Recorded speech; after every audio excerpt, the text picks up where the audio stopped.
ዩናይትድ በድጋሚ ድል ቀንቶታል። ወደ ሶስተኛ ደረጃም ከፍ ብሏል። በቤንጃሚን ሴስኮና በብሩኖ ፈርናንዴዝ ጎሎች አማካኝነት ክሪስታል ፓላስን በኦልድ ትራፎርድ አስተናግዶ እንግዲህ 2-1 ማሸነፍ ችሏል። ማይክል ካሪክ ካለፉት 7 ጨዋታ 6ቱን ማሸነፍ ችሏል። ዩናይትድ መጥፎ የሚባል አጀማመር ቢጀምርም ጨዋታውን ማሸነፍ ችሏል። ስለ ጨዋታው ውስጥ የተወሰነ ሀሳቦች እናንሳ። ለዚህ ቻናል ደግሞ አዲስ ከሆኑ ሰብስክራይብ ማድረግ እንዳይረሳ። ወደ ቪዲዮው እንሂድ።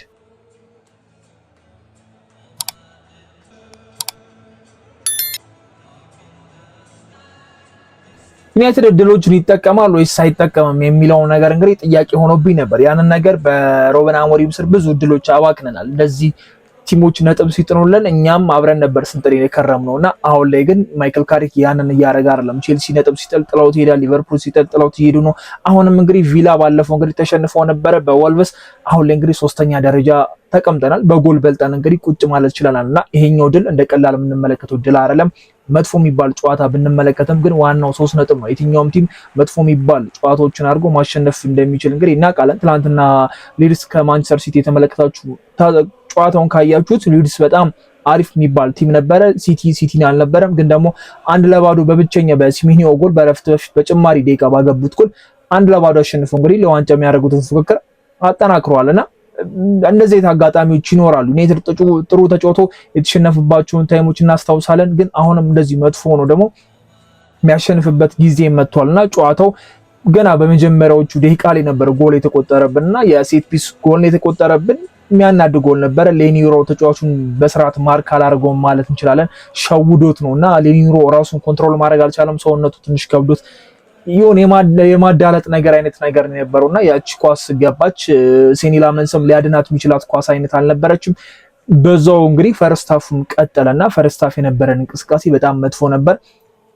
ክሪስታል ፓላስ ነው እንግዲህ የኮንፈረንስ ሊግ የነበረውና መሀል ላይ ተጫውቶ የነበረው ክሪስታል ፓላስ ነው። ግን ደግሞ ዩናይትድ በጣም ደካማ የሚባል እንቅስቃሴ ነበር የነበረው። የተቆራረጡ ኳሶች አሁንም ያለበት ነገር ነበርና ያንን ነገር ማሸነፍ እየቻልን አልነበረም። ፈርስት ሃፉ ላይ ጎል አለማስተናገዳችንም አንድ ነገር ነው። ግን ደግሞ እየሞከርን ነበር። የአየር ኳሶች መጠቀም እንዳለባቸው ገብቷቸው ነበር። ለቤንጃሚን ሴስኮ በደንብ ክሮስ ሲያደርጉት ነበር። ካስሜሮም የብሩኖን ኳስ ክሮስ ያደረገለትን ሲሞክር ተመልክተናልና የአየር ኳስ ጎል ሊሆን እንደሚችል እየተመለከተን ነበር። እነዚህ ኳሶችም እየጠበቅን ነበር። ምክንያቱም ሰብሮ መግባት አልተቻለም ነበር ያንን የተከላካይ ክፍል።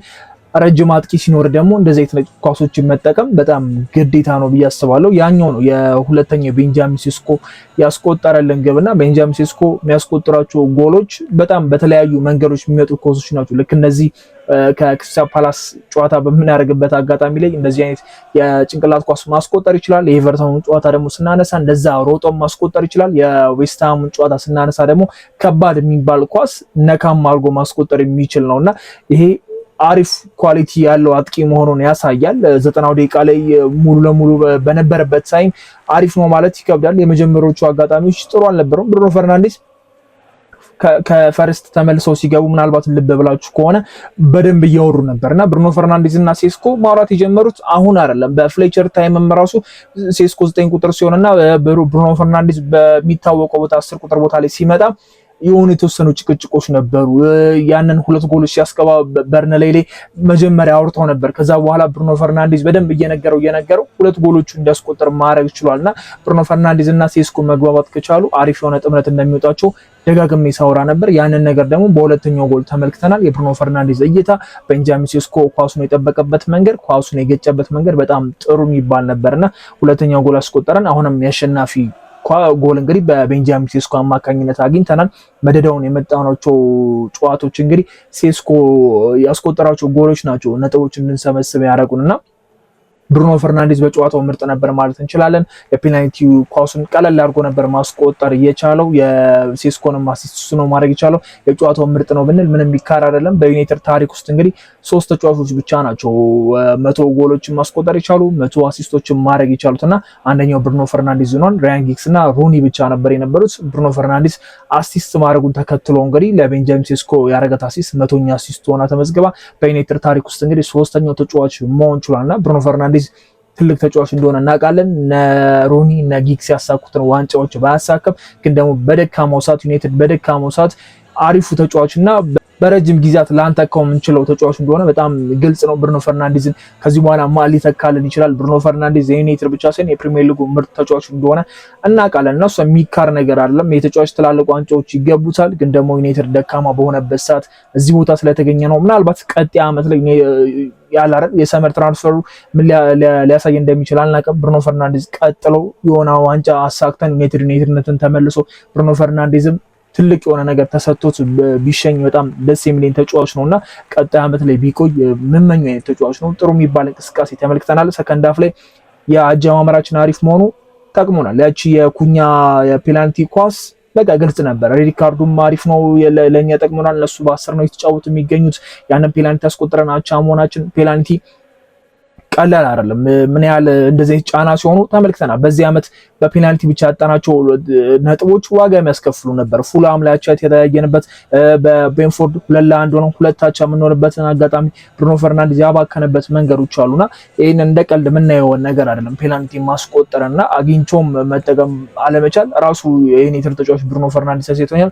ዩናይትድም ተመልክተናልና በቀይ ካርድም ወጥቶ ደግሞ ያንን ነገር መጠቀም አለመቻል በኤቨርተን ጨዋታ በኦልድ ትራፎርድ ተመልክተናልና በክሪስታል ፓላስ ደግሞ በደንብ አድቫንቴጅ ወስደን ባለቁ ሰዓት ላይ ራሱ ብዙ ሙከራዎችን ሞክረን ነበር። እነዚህ ጊዜ ያባከኑት ኳስ አለ። አማድ ጥሩ የሚባል እንቅስቃሴ ያደረገበት ታይም ነው ተቀይሮ ገብቶና ጨዋታው በጣም ጥሩ ነው። ዩናይትድ አሁን በደረጃው 3ኛ ላይ ተቀምጧልና ይህንን ደረጃ አሳልፎ ላለመስጠት ይጮታል። ከዚህ በኋላ ያሉ ጨዋታዎች ላይ እያንዳንዱ ጨዋታዎች ለማይክል ካሪክና ለዩናይትድ በጣም ጭንቀት ነው። በየትኛውም መንገድ ማሸነፍ እና ነጥብ ይዞ መውጣት ትክክለኛው ውሳኔ ነው። ቪላን ገና ያገኛል፣ ገና ሊቨርፑልን ያገኛል፣ ቼልሲም አለ።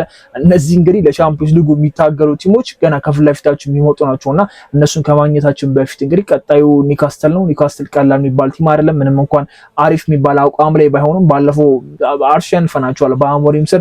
አሞሪም በአራት ተከላካይ የተጫወተበት ጨዋታ ነበር። እነ ዶርጉ ጥሩ የሚባል እንቅስቃሴ ያሳዩበትም ጨዋታ ነበርና እንደ ቀላል የሚታይ ጌም የለም። ፕሪሚየር ሊግ እስከሆነ ድረስ ያን ነገር አሸንፎ በድጋሚ ማይክል ካሪክ ወደ አሸናፊነቱ ያለመሸነፍ ጉዞውን ያስቀጥላል ተብሎ ይገመታልና ከ7 ጨዋታ 6 ድል ፕሪሚየር ሊግ ነው እያወራን ያለነው። ቀላል አይደለም። ዩናይትድ ከተሸነፈ 11 ጨዋታዎች አልፎታልና ፕሪሚየር ሊግ ነው እየተጫወትን ያለ ነው። ፕሪሚየር ሊግና ፕሪሚየር ሊግ ብቻ ነው ያኬረን የምንገኘው። ከኤፍኤ ካፕ ከካርሊ ካፕ ወጥተናል። ያ ነገር እኛ ፎከስ አድርገን አንድ ነገር ላይ ብቻ እንድንጫወት እየረዳን ይመስለኛል። ፎከሳቸው ሻምፒዮንስ ሊግ ነው። ሻምፒዮንስ ሊግ መሳተፍ ነው። ምንም ለዋንጫ ለመፎካከር ከአርሰናል ጋር ከሲቲ ጋር የሚያስብል ምንም ነገር የለውም።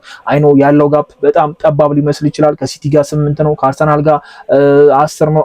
አንዳንድ እንኳን ቢሸነፉ ምናምን ይሆናል አይደል? ያንን ግን ፎከስ አድርገው እየሰሩ አይደለም። ማይክል ካሪክም ሲያወራ ደጋፊ የሚፈልገው ነገር ሻምፒዮንስ ሊግ መግባት ነው። ሻምፒዮንስ ሊግ ለዩናይትድ ምን ያህል ትልቅ እንደሆነ እናውቃለን። ምንም እንኳን ብዙ ያሳለፈበትና ሻምፒዮንስ ሊግ 3 ያሸነፈ በት ውድድር ቢሆንም ዩናይትድ ከራቀ ቆይቷልና ይሄ ነገር ልክ አይደለም። ለዩናይትድ ቻምፒየንስ ሊግ ይገባዋል። አዳዲስ ተጫዋቾች፣ ትላልቅ ተጫዋቾች በቡድን ውስጥ እንዲካተቱ ቻምፒየንስ ሊግ ወሳኝ ነገር ስለሆነ ቀጣዩ ጌሞች በጣም ወሳኝ ነው የሚሆኑትና በጨዋታ ላይ እንግዲህ ሌላኛው መጥፎ ጎን የታየው የሉክ ሾው መጉዳት ነው። ሉክ ሾው በዚህኛው ዓመት እንግዲህ ሁሉንም ጨዋታ ያደረገ ብቸኛው ተጫዋች ነበር። ለረጅም ጊዜ ከጉዳት ምርቆ ነበር። በዚህ ዓመት የነበረው ሉክ ሾው በቃ ከጉዳት የራቀ ነው። በጣም አሪፍ ሉክ ሾው እየተመለከትን ነው እያለን ነበር። ግን ደግሞ በጨዋታ ማለት ተረግጦ ነውና ብዙም ይሄን ያላስከፊ ጉዳት አይሆንም ብዬ ተስፋ አደርጋለሁ። ራሱን ሪስክ ላለመክተት ነው ብዬ አስባለሁ ተቀይሮ ወጣውና የሃምስትሪንግ ጉዳት አይደለም ጡንቻ ምናምን እንደዚህ አይነት ጉዳቶች ቢሆኑ ነበር ትንሽ ለሉክ ሾው ከበድ የሚለው። ከጉልበት ጋር የተገናኘ አይደለም፣ ቁርጭምጭሚት አካባቢ ነው የተረገጠውና ያቺ ብዙም ሪስክ አትወስዶ ምናልባት የኒካስትሉ ጨዋታው ቢያመልጥ ነው ማዝራዊ ከቨር ሊያደርግ እንደሚችል በጨዋታው ተመልክተናል። ዳሎንም ወደታች አድርጎ ማዝራዊን ከፍ አድርጎ ሁለቱን እያቀያየረ መጮት እንደሚችል እንግዲህ እናውቃለን። በአሞሪም ስር ሁለቱን ተመልክተናቸዋልና ስለዚህ የሉክ ሾው ጉዳት ይሄን ያላሳሰበ ይመስላል። አዲስ ነገር እስቲ ስለሱ ከተሰማ ምን መለከተው ነው የሚሆነው። በአጠቃላይ እንደ ቲም አሁን ጥሩ የሚባል ሞመንት ላይ ነን ብለን መናገር እንችላለን። ተቀይረው የሚገቡት ተጫዋቾች በጣም ወሳኝ ናቸው። ሴስኮ ሲወጣ አማድ ነው የሚገባው። ዝርክዚም ጥሩ የሚባል እንቅስቃሴ አርጓል። ጎል ማስቆጠር የሚችልበት አጋጣሚ ተፈጥሯልና ማይክል ካሪክ አሁን ቲሙን አሪፍ አርጎ ሼፕ አድርጎታልና እነ ካስሜሮ ያላቸው እንቅስቃሴ እነ ሜኑ ጥሩ የሚባል ነው። ካስሜሮ አሁንም 90 ደቂቃ እየተጫወተ ነው። ማኔል ጋርቴ በማይክል ካሪክ ስር ተመራጭ ተጫዋች እንዳልሆነም ያስታውቃል። እኛ የምንፈልገው አይነት ተጫዋች አይደለምና ያ የደጋፊ ስሜት እንዳለው ያስታውቃል። ማይክል ካሪክ እና የፉላሙ ጨዋታ ላይ ሪስክ እንዳስወሰደው ስለሚያውቅ ማኔል ጋርቴን አሁንም ድል እየሰጠው አይደለም። እስቲ ጥሩ የሚባል ጨዋታ ተመልክተናል። አዳዲስ ነገሮች ሲሰሙ ይዤላችሁ እመጣለሁ። ከጨዋታው በኋላ ማን ምን አለ በቀጣይ ቪዲዮ ሰራላችኋለሁ። ስለ ጨዋታው ያላችሁን ሐሳብ ኮሜንት ላይ አሳውቁኝ። በሚቀጥለው ቪዲዮ እስከምንገናኝ መቻችሁ ቻው።